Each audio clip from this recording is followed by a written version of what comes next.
Obvious na may gusto siya kay Angela. Sabay-sabay nilang sabi. Dahil wala na akong pambato sa kanila, dinamba ko silang apat na nasa couch.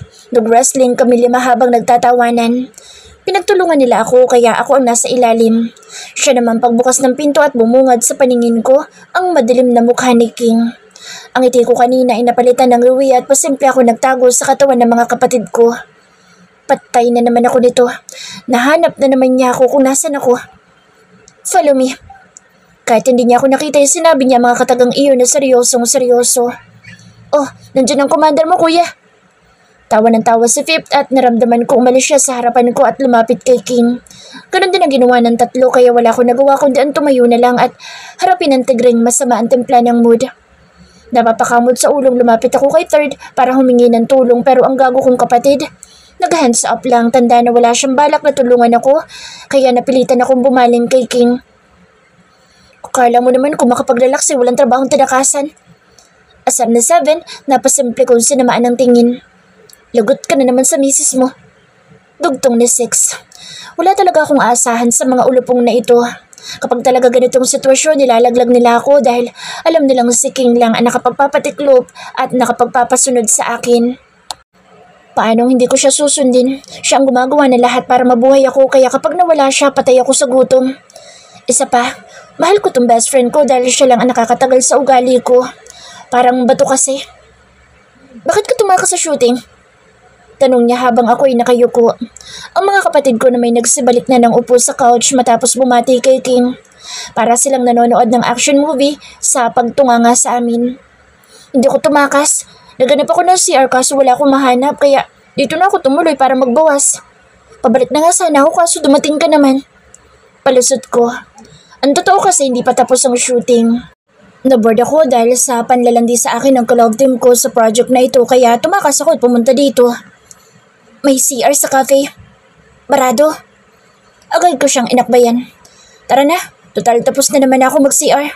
Di ba nga tuturuan mo ako sa tamang anggulo na parang humahalik? Pag-iiba ko sa usapan. Akala ko mahihiya siya at mamumula tulad ng normal na reaksyon ng isang babae dahil sa sinabi kong halik. Kahit anggulo lang na re-rehistro sa kamera. Pero siya, walang nagbago sa reaksyon na tanging tangulang ang sagot bago muling tumalikod. Naglakad palabas ng office ni Third. Nang ibabaw, ang mapang-asar na tawa ni Fifth nang makaalis si King. Under ka talaga bro. At anong tuturuan ka ng anggulo ng halik? Bro, inaabuso mo ang sitwasyon at pagiging misis niya. Inambahan ko lang ng suntok ang mga walang kwenta niyang pinagsasasabi. Yan ang napapala mo sa pagyayabang na may taga-alaga ka. Meron nga, pero nag-ala Mr. Andres Desaya ka. Sabat ni 6. Hindi ko kayo mga kapatid. Nagpakawala ko ng malulutong na mura na mas lalong ikinatawa nila. Bago pa ako maasar, sumunod na ako kay King. Ano naman ngayon kung mala Andres Desaya ako? Wala lang naman yun kumpara sa sakripisyo at pag-aalaga niyo sa akin. Kaya ayos lang. Total sa huli, ang gusto ko pa rin naman ang sinusunod niya. Pagkarating sa parking lot, nakita kong pasakay na si King sa motor niya. Nagsalubo ang mga kilay ko nang makita ang ginamit niyang sakyan papunta rito. Malalaki ang ginawa kong hakbang papalapit sa kanya. Walang kahirap-hirap ko siyang inalis sa pagkakasampa sa motorsiklo niya bago pa man iyon humarurot palayo. Kainis, kay babaeng tao nakasakay sa Ducati. Ako nga kahit bike ayokong gumamit dahil baka mapahamak ako sa daan tapos siya, higanting motor ang ginagamit. Di ba sabi ko, huwag mo nang gagamitin ang motor na yan? Paano kung mapahamak ka? Iritang sambit ko. Mas lalong nag-init ang ulo ko na magkibit-balikat lang siya. Hindi naman totoo na ako lang palagi ang sakit sa ulo dahil minsan may pagkapasaway rin ng babaeng ito kahit hindi halata. Minsan nga kapag tinutopak, mas malala pa sa akin ang saltik sa utak. Nag-usap na tayo tungkol sa motor na yan, King. Namewang ako sa sobrang inis. Kung hindi ka tumakas, hindi ako mapipilitang gamitin ito. Rason niya. May kotse ka naman, di ba? Mas mabilis kitang mapupuntahan kung itong gagamitin ko. Hindi ka ba nahihiya sa mga taong parte ng project na ito at umiiral na naman yung katamaran mo? Kapag bored ka na, tatakas ka na lang ng basta-basta. Matanda ka na second, pero hindi ka man lang nagbago kahit konti. Napaka-irresponsable mo pa rin dahil alam mo ang mga tao nasa paligid mo kaya kang pagbigyan. Maging professional ka naman kahit saglit. Dire-diretso niyang tugon sa mababaw na tono pero alam kong galit na siya dahil sa haba ng mga sinabi niya. Nabibilang pa lang sa mga daliri ko sa kamay ang mga pagkakataon na naubos ang pasensya niya. Pero dahil naiinis talaga ako sa pagiging matigas rin ng ulo niya, hindi ako natinag kahit masakit sa akin ang mga sinabi niya. Sinalubong ko ang malamig niyang tingin. Ako ito nagmamalasakit lang, pero nagagalit ka. Oo, tumakas ako sa shooting pero pwede ka namang gumamit ng kotse o hindi naman kayo hinintay mo akong bumalik. Hintayin kang bumalik? Bakit may bala ka bang balikan ng mga naiwan mong trabaho? Alam mong kilala kita, kaya huwag mo akong bigyan ng ganyang rason. Napabuntong hininga ko. Yun na nga eh, kilala mo na ako. So bakit ka nagagalit sa ginawa kong pagtakas? Hindi ako galit. Disappointed ako dahil sa tanda mong yan ay immature, irresponsible at batugan ka pa rin. Bakas ang pagkadismaya sa maamo niyang mukha. Natahimik ako sa huli niyang sinabi. Isa pa wala naman talaga akong balak na bumalik sa walang kwentang tandem na iyon. Kung ayaw mo ng mga bagay at trabaho na meron ka ngayon, magsabi ka, hindi yung pagmumukain mong tanga mga tao na dugo at pawis ang puhunan matapos lang ang trabahong nasa mula nila. Hindi yung gagamitin mo yung pagiging isip bata mo. Gosh, second biller, wala ka ngayon sa kinatatayuan mo kung hindi dahil sa mga taong nakapaligid sa'yo. Nag-iwas ako ng tingin dahil tago sa puso lahat ng mga sinabi niya. Padabog akong tumalikod at naglakad papunta sa kotse ko. Mabilis iyong pinaharurot palayo sa lugar. Ayoko na siyang sagutin pa. Alam ko kung saan patungo ang usapan kapag sinabayan ko ang galit niya. Hindi man siya sumisigaw, bakas naman iyon sa diin ng bawat salita niya. Naiinis na pinalo ko ang manibela. Gusto ko lang naman na wag na siyang gumamit ng motor na iyon dahil baka mapahamak siya. Tapos ako pang naging masama. Oo, tumakas ako sa shooting, pero hindi naman tama na pagsalitaan niya ako ng masasakit dahil doon. Ani ko sa manibela. Alam ko para akong tanga ngayon pero sobrang naiinis talaga ako sa mga sinabi niya. Irresponsible? Immature? Batugan? Hindi naman ako magiging ganito kung hindi niya ako hiniyaang mag-independent sa kanya. Asik ko sa sarili ko habang sapo-sapo ang noo. Dahil nawalan ako ng gana na tuluyang bumalik sa location, nagpasya na lang ako na tunguhin ng isang exclusive bar na palagi kong pinupuntahan kapag ganitong mainit ang ulo ko. O di kaya naman, may problema. Nang makarating ako doon, marami ng tao, kahit palubog pa lang ang araw. Marami sumasalubong sa akin ng mga babae na ang mga suot halos wala nang itinagong balat ng katawan. Lahat sila mukhang mayayaman at may ipagmamalaki rin naman kung ganda ang pag-uusapan. Pero sadyang mababa talaga ang tingin ko sa ganitong mga babae. Wala ako ni isang pinansin. Hindi naman ako nahirapang mag-isa dahil gawain ko na iyon kapag nasa ganitong mga lugar na maraming mga tao. Yes, makulit ako, isip bata, madaldal at maloko pero ganoon lang ako kapag pamilya at malapit na tao sa buhay ko ang kasama ko. Hanggang sa pagtanda ko, sinusunod ko pa rin ang bili ni mommy na don't talk to strangers. Hindi ako mahilig makapagsalamuha sa iba dahil ayoko. Kapag nasa harap na ibang tao, seryoso ako at hindi ngumingiti. Para sila na mismo ang lumayo sa akin pero madalas pa rin talagang may naglalakas loob na kumausap at lumapit sa akin. Kahit kalat na sa buong Pilipinas na ako ang nangunguna sa mga listahan ng mga artista na may bad record at bad image sa mga fans. Hindi ako namamansin ng kahit na sinong fans, kahit sabihin pang sila ang dahilan kung bakit ako sikat. Hindi ako nagsasign ng autograph dahil tinatamad ako at lalong hindi ko hilig ang pag-mall show tulad ng mga gawain ng ibang mga artistang para mag-promote o kung ano-ano pa para mas lalong sumikat. Kahit ganoon ang record ko, mas lamang pa rin talaga ang humahanga sa akin kaysa sa mga nade-disappoint sa pagiging snob ko daw in public. May sarili akong paraan ng pagpapromote ng mga projects ko. Speaking of disappointment, naalala ko na naman ang sinabi kanina ni King kaya sa inis ko, umorder ako ng ilang bote ng whiskey. Agad yung tinungga. Pagkaupo ko sa stool sa harap ng counter. Immature ako? Isip bata at irresponsable? Pues, patutunayan ko kung gaano ako kawalang kwentang tao. Asik ko, habang masama ang titig sa alak na nasa harapan ko. Inalok ako ng barista ng baso pero tinanggihan ko. Ang sakit talaga sa loob ng mga sinabi niya. Upang libangin ang sarili, humarap ako sa dance floor kung saan may mangilan-ngilan na sumasabay sa malamyas na musika. Kapag maaga pa, hindi pa weird ang mga kantang pinatutugtog nila kundi mga OPM o mga love songs na iba't ibang singer lang ang kumanta. Hindi pa rin ginagamit ang lahat ng dancing lights kundi dim light lang, kaya nagmukhang romantic ang gitna ng dance floor. Para lamang sa mayayamang tao at parte ng alta syudad ang nakakapasok sa bar na ito. Kaya hindi nakapagtatakang kahit ang mga couch ay halatang mamahalin sa unang tingin pa lang. May VIP room din sa second floor at ilang kanto na mas maganda ang pwesto. May mga nagiinuman na rin. Siguro tulad ko na masama ang loob kaya kahit maaga pa'y naglalasing na. Hello, handsome. Hindi ko binigyan pansin ang malanding boses ng babae na lumapit sa akin. Wow, totoo nga mga rumors na napakasnob na isang second miller sa personal. Sabi ulit nito. Sa pangalawang pagkakataon na hindi ko pa rin ito pinansin, muli akong humarap sa counter, uminom sa bote ng alak. Magsasawa din niya sa kalalandi. Bulong ko sa sarili. Naramdaman ko ang paglakbay ng kamay nito papunta sa zipper ng pantalon ko. Agad na uminit ang ulo ko, hindi dahil tinablan ako sa haplos niya, kundi dahil mas lalo akong nairita. Hindi ako tulad ng ibang lalaki na madaling matukso sa ganitong bagay. Mas matatag pa rin ang prinsipyo ko. Kung ako sa'yo, miss, tatanggalin ko na ang kamay ko dyan sa bagay na hindi mo dapat hinahawakan kung ayaw mong putulin ko yan. Nagtatagas sa mga bagang na tugon ko.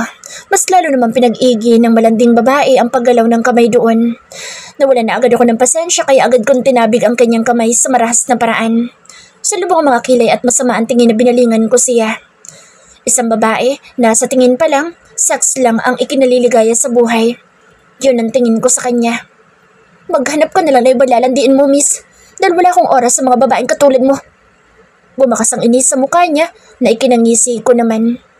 Huwag niya akong subukan sa ganitong lagay ng mood ko kung ayaw niya maging trending topic sa buong Pilipinas na nambugbog ako ng babae.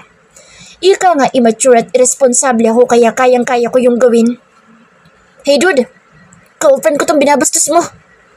Maangas na sabi na lalaking kadarating lang. Hindi nagkakalayo ang katawan namin pero kung mukha ang babasehan, wala siyang binatbat kahit ilong pa lang ang pag-uusapan. Tumayo ako. Namulsa sa harap nila ng girlfriend niya kuno na biglang nagtago sa likod niya. Girlfriend mo yan? Tatanggap ka na lang ng babae sa buhay mo? Yung parausan pa ng buong barangay? I know masyadong harsh at below the belt para sa parte ng babae pero gusto niya ito. Nakukuha ang respeto na dapat ibigay sa kanila kung karespe-respeto ang galaw. Aba, ang angas mo porkat artista ka at sikat ang angkan mo. Wala ka respeto sa mga babae. Galit na ani ng lalaki. Nanggagalaiti. Nagkabit balikat lang ako. Dapat bang bigyan ng respeto ang babaeng nangahawak ng ari na lalaki at lantad na lumalandi? Hindi naman siguro siya naghihirap kaya hindi siya pokok dito sa bar na ito. So, ang ganoong mga klaseng babae na mas inuuna ang init ng katawan kaysa sa dignidad ay mga mabababang uri ng babae. Walang habas kong tugon na ikinagalit niya lalo. Akman susuntukin niya ako nang unahan ko siyang bigyan ng suntok sa panga. Tumilapon siya sa sahig at umungol dahil sa lakas ng pagkakasuntok ko sa malapuan tsimbag niyang mukha. Dude, girlfriend mo pagsabihan mo. Payo ko sa kanya. Susugod na naman sana siya pero mabilis kong sinipan sikmura niya dahilan para bumalik siya sa pagkakasubsob sa sahig. Namilipit sa sobrang sakit. Dinaluhan naman siya ng kanyang girlfriend. Ang drama ng mga to. Walang nakaalam sa nangyari hanggang sa dumating ang mga bouncer. Akmang hahawakan nila ako nang sinamaan ko sila ng tingin. Yan ang palabasin niyo sa lugar na ito dahil wala akong kasalanan. Tugon ko sa mga ito sabay pakita ng wallet ko. Nang makita ang pangalan ko, bumakas ang pagkabahala sa mukha ng mga bouncer. Anong silbi ng yaman ng mga magulang at ng angkan ko kung hindi ko gagamitin? Alam nilang malakas ang connection ng pamilya namin at sikat ang mga Miller, kaya ganoon ang reaksyon nila. Pasensya na po, Mr. Miller. Pagkatapos niyang sabihin iyon ay kinaladkad nilang palabas ang dalawa. Hindi niyo alam na pader ang binabangga niyo. Dinig ko bang sabi na isang bouncer na papalabas na sila. Kapag may salapi, may kapangyarihan. Napangisa ako sa naisip, saka muling bumalik sa pagkakaupo. Nangangalahati na ang laman ng bote ng whiskey nang tumunog ang cellphone ko. Mawawala sana agad ang init ng ulo ko kung siking ang tumatawag pero hindi. Sa third, tinatamad ko yung sinagot. Bakit? Nasaan ka? Dito sa tambayan natin. Pagtukoy ko sa bar na palagi namin pinupuntahang magkakapatid. Pupunta ako dyan. Hindi pa man ako nakakatutol, agad na niyang pinatay ang tawag. Napailing na lang ako. Parang siya ang mas matanda kong umasta. Hindi ako galit. Disappointed ako dahil sa tanda mong yan. Immature, irresponsible at batugan ka pa rin. Nag-echo na naman sa utak ko ang mga sinabi ni King. Ang laki ng epekto sa akin ng mga sinabi niya dahil hindi ako sanay na ganoon siyang magsalita. Madalas naman pinapalagpas niya mga kalokohan ko pero kanina talagang napuno siguro kaya nagalit. Nagsisisi ako na palagi kong hinihiling na maging madaldal ang best friend ko dahil minsan na nga lang magsalita ng mahaba, tagos pa sa kaluluwa ang mga panlalait na lumalabas sa bibig niya. Mas mabuti pa pala yung 1 to 2 words na pagsagot niya o tango para iwas sakit sa kalooban.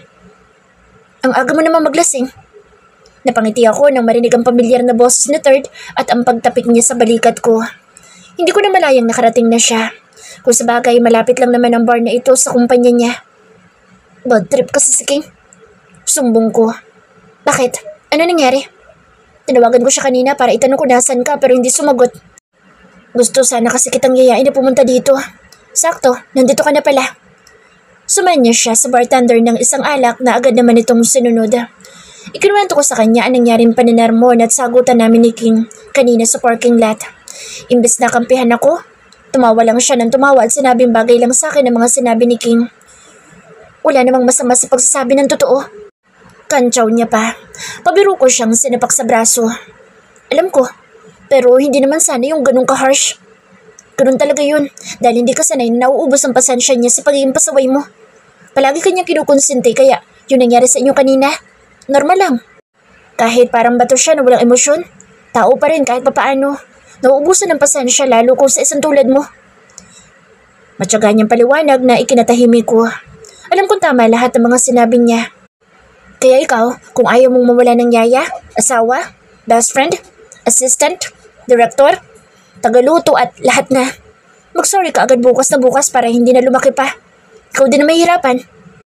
Itinataas baba pa niya ang mga kilay. Nahihiya ako. Isa pa, siyang may kasalanan. Napailing lang ito sa sinabi ko. Tatawa-tawang uminom. Anong mas unahin mo? Ang kahihiyan mo o ang tulad niya? Alam mo, dude, minsan nga naiinggit ako sa'yo eh.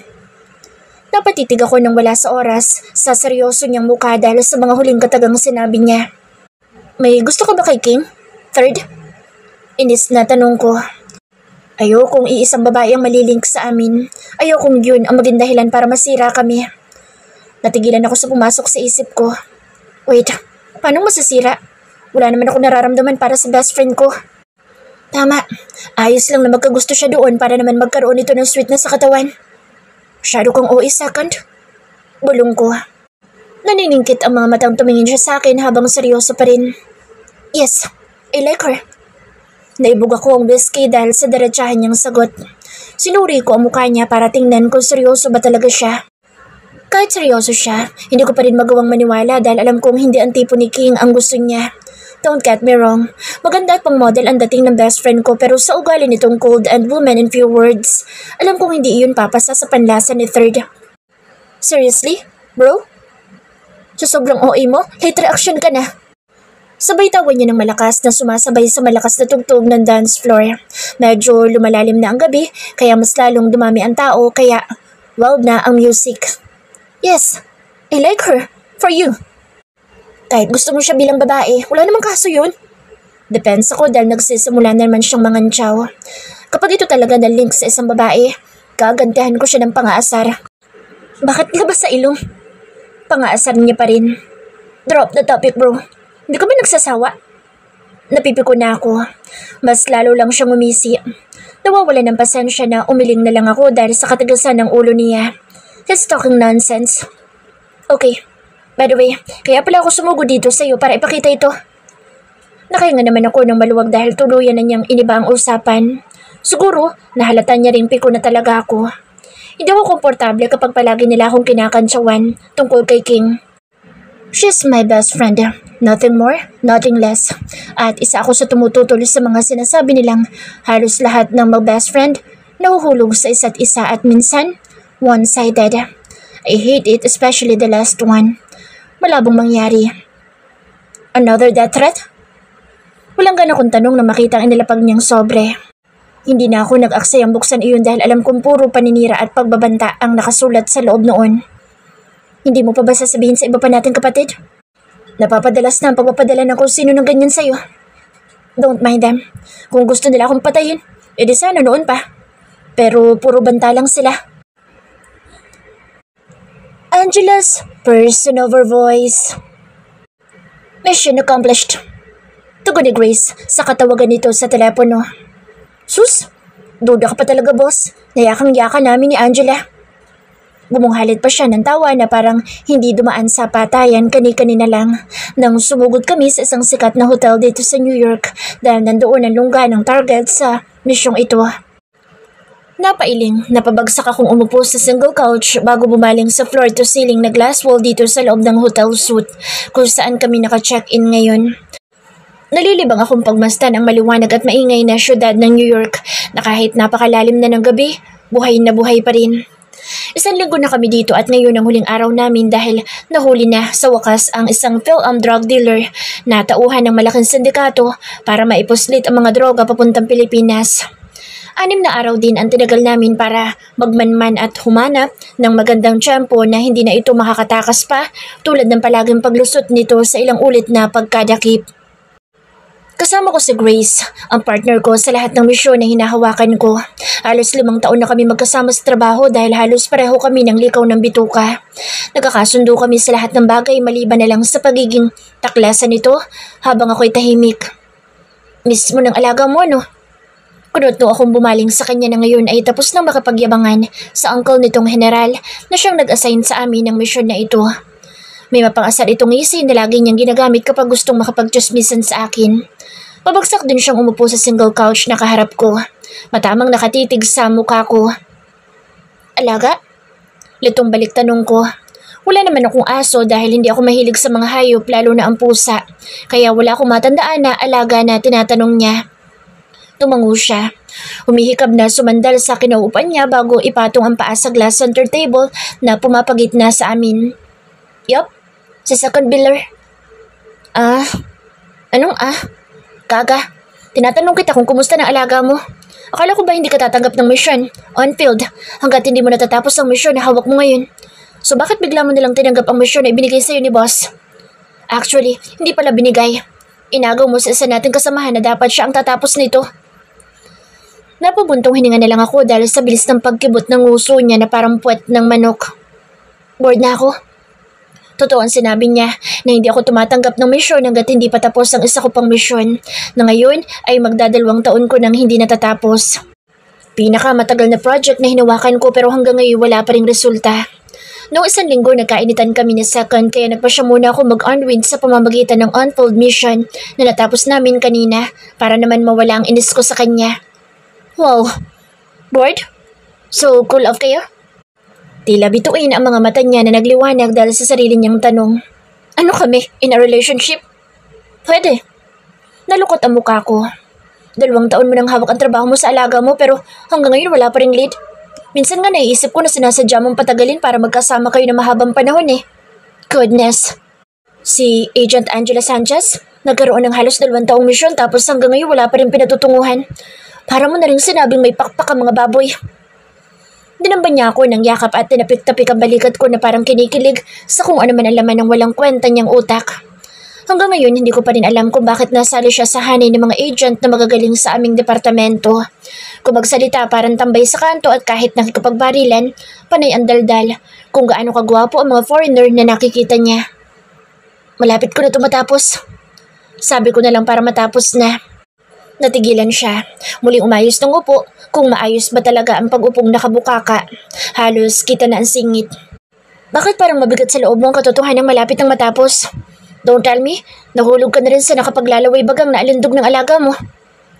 Binato ko siya ng una na nakapako sa couch. Hindi niya nailagan kaya nasa pulang mukha niya. Napangiti ako dahil sa gulat na reaksyon niya. Nahulog? Hindi pa ako baliw para pumasok sa ganoong bagay, no? Ang bitter mo. Asik niya, sabay balik sa akin ng unan pero nasalo ko kaya mas lalo siyang napasimangot. Hindi dahil nabigo ang best friend mo na umibig siya, kailangan mo na matakot na mahulog sa isang tao. Sadyang ganun lang ang tadhana niya pero ang sayo ay iba. Give yourself a break, Angela, para maging masaya ka naman. Natahimik ako dahil sa sinabi niya. Bumalik sa isip ko ang alaala ng mga sandaling hindi ko napigilan ang matali kong kaibigan na tapusin ang kanyang buhay dahil sa pagmamahal sa isang lalaki. Sa isang second Miller. Kung mahuhulog ako sa lakang bumigo sa mahal na mahal kong kaibigan, para ko na rin siyang pinatay sa pangalawang pagkakataon. Ramdam ko ang lamig ng boses ko nang sabihin ng mga katagang iyon. Siya naman ang natahimik. Siguro ngayon lang nag-sink in sa utak niya kung ano ang mga bagay na lumalabas sa bibig niya. Hindi ako sensitive sa usapan tungkol sa nangyari sa best friend ko, pero nandoon pa rin ang sakit kapag naalala ko ang pangyayaring iyon. Masakit dahil wala akong nagawa para ilayo siya sa pagkahulog sa lalaking iyon. Wala akong nagawa at huli na nang malaman ko na nasasaktan na pala siya dahil sa pagiging busy ko sa trabaho. Tumayo ako, tumuloy sa sarili kong kwarto habang si Grace tahimik pa rin. Yun naman ang magandang parte sa pagiging madaldal niya dahil kapag alam niyang off-limits na ang mga salitang lumalabas, siya na mismo ang nagpapatahimik sa sarili niya. Padapa akong humiga sa kama nang makapasok sa kwarto dahil sa pagkayamot. Nang lumapat ang likod ko sa malambot na higaan, doon ako nakaramdam ng sobrang pagod sa nangyaring engkwentro. Ilang minuto siguro akong tahimik na nakatingin sa kisame nang marinig ko ang tili ni Grace. Hindi ako natinag dahil may pagkakataon talagang tumitili siya, lalo kapag nanonood ng Korean drama o kapag nangi-stalk ng mga modelo ng men's magazine. Kinilig siguro. Narinig ko ang pagbukas ng pinto ng kwarto habang siya'y humahangos na lumapit sa akin bitbit ang laptop. Tingnan mo dali! Anya sabay lahad sa akin ang laptop niya. Umirap ako. Anin ko yan? Hindi lang niya ako paupo sakay pinatong sa mga hita ko ang laptop kaya napatingin ako doon. May video siyang ipinakita at doon tumambad sa akin ang nagwawalang sa second. Trending siya dahil sa pagwawalang ginawa niya sa setang shooting ng bago niyang teleserye. Paliwanag niya. Halata nga sa background na nasa location ito ng shooting. Napahawak ako sa aking sentido ng bahagya itong pumitik dahil sa stress sa mga nakita ko. Tumayo ako at iniabot muli kay Grace ang laptop niya. Hindi na ako nag-aksaya ng panahon para tapusin ang video dahil hindi naman iyon bago sa akin. So sobrang katigasan ng ulo na lalaking iyon, nasanay na ako. Siguro, may hindi na naman nagustuhan sa mga taong nasa paligid niya. Mag-ayos ka. Dadiretso tayo sa airport para makauwi agad sa Pinas. Utos ko at nauna na maghanap ng masusuot. Hindi na kailangan mag-impake dahil tag-isang backpack lang ang dala namin papunta rito. Ngayon na? Oo. Walang lingong sagot ko. Ilang minuto lang ang naging biyahe namin papuntang airport.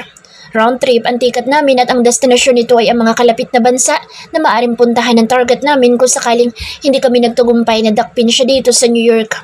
Na-turn over na namin iyon kanina sa mga iba pa naming kasamahan na dito nakabase kaya bukas na sana ang uwi namin pero dahil kailangan kong sapukin ang alaga ko kuno, sabi pa ni Grace, mas mapapaaga kami. Bakit naman biglaan? Wala pa nga tayong pahinga. Reklamo niya na makapasok kami sa eroplano matapos ang ilang proseso. Kung hindi mo ipinakita ang video, sana natutulog na tayo ngayon. Napakamod siya sa batok. Hindi ko naman nakalain na kaya mong hamakin ang lahat para lang mapuntahan agad ang alaga mo. Sorry naman no, hindi ko alam na ganoon ka mag-aalala. Kaya imbes na magpahinga, tatawirin natin ang himpapawid sa ganitong oras. Mabuti sana kung nasa Pinas tayo dahil maaga pa doon ngayon. Mahabang depensa niya. Pumikit na lang ako habang siya'y patuloy sa pagtalak ng kung ano-anong reklamo dahil sa napaaga naming uwi patungong Pinas. Hindi ka pa in love sa alaga mo sa lagay na yan Paano pa kaya kapag minahal mo yung tao? Baka kahit nasa Mars ka, uwi ka papuntang Earth kapag kailangan niyang pakalmahin sa pagwawala. Naku, Agent Angela, malala ka na. Hindi pa rin ako umiimik. Ano ba ang dapat ko maging reaction sa pagiging madaldal niya? Dapat ba ako matuwa dahil sa bibig niyang yan na parang machine gun, minsan nawawala ang boredom ko? O dapat ba ako mainis dahil nakakarindi ang matinis at maarating niyang boses? Queen naman kasi, ano na naman ang pumasok sa kukote mo para magwala ka na naman? Hanggat hindi ako nakakauwi, hindi ko malalaman ang dahilan niya. Isang linggo lang akong nawala, ang dami na agad niyang nagawang kalokohan para sirain ang career niya. Parang hindi artista ko umasta. But in a second thought, ayos na rin na ipakita niya ang tunay na siya sa harap o likod man ng kamera. Dahil ayoko din kung pipilitin niya ang sarili na maging anghel kahit ang totoo'y mahaba ang kanyang sungay. By the way, Angela, kinalabit ako na Grace makalipas ang ilang minuto niyang pagtalak. Tiningnan ko ang mukha niyang napakaaliwalas na naman. Ibig sabihin may kalokohan na namang gustong gawin. Diba? Kapatid ng alaga mong asawa ko? Doon nanlaki ang mga mata ko. May asawa ka na? Tumawa siya ng malakas. Hindi alintana ang iba't ibang lahi na nakasakay. Pinalo niya ang balikat ko. Yan ang napapala mo sa pagiging boring mo. Hindi mo alam ang mundo ng pagiging millennial. Wala pa akong asawa. Ang ibig ko sabihin na asawa, yung crush ko sa third Miller. Meron o wala lang naman ang sagot sa tanong ko. Ang dami mo sinabi. Sagutin mo na ako. Di ba kapatid niya yung alaga mo? Tumango ako dahil tama siya. Kapatid ni Queen, sa third na mas bata sa kanya na 1 taon. Ang lahi kasi nila ay parang hagdan, 1 taon lang ang pagitan. So, napahawak siya sa magkabila niyang pisngi na ngayon ay klarong-klaro ang pamumula. Kailangan niyo ba ng bodyguard? Or something na maaari ko applyan para mapalapit sa kanya? Kung umasta siya, para siyang teenager na kinikilig. Wala na talagang pag-asa ang babaeng ito. Malay ko, hindi naman ako nakikialam sa buhay ng iba. Nalukot ang noon niya. Padabog na nag-iwas ng tingin. Malapit ka kay Second, so dapat alam mo rin ang tungkol sa kapatid niya. So, meaning, kapag may boyfriend ka at nag-sex kayo, dapat makasex mo rin ang kaibigan o kapatid niya? No way! Hindi no? Dapat kung sino ang boyfriend mo, siya lang. Exactly, may point. Kay Second lang ako malapit, hindi sa kapatid niya. Napailing siya. Ewan ko sa'yo, weirdo ka. Napakalayo na example mo. Bumalik ako sa pagpikit habang naririnig ang ilang ulit niyang pagbuntong hininga na parang napakalaking problema nang nalaman niyang hindi ako malapit kay Third. Meaning wala siyang pag-asang mapalapit doon.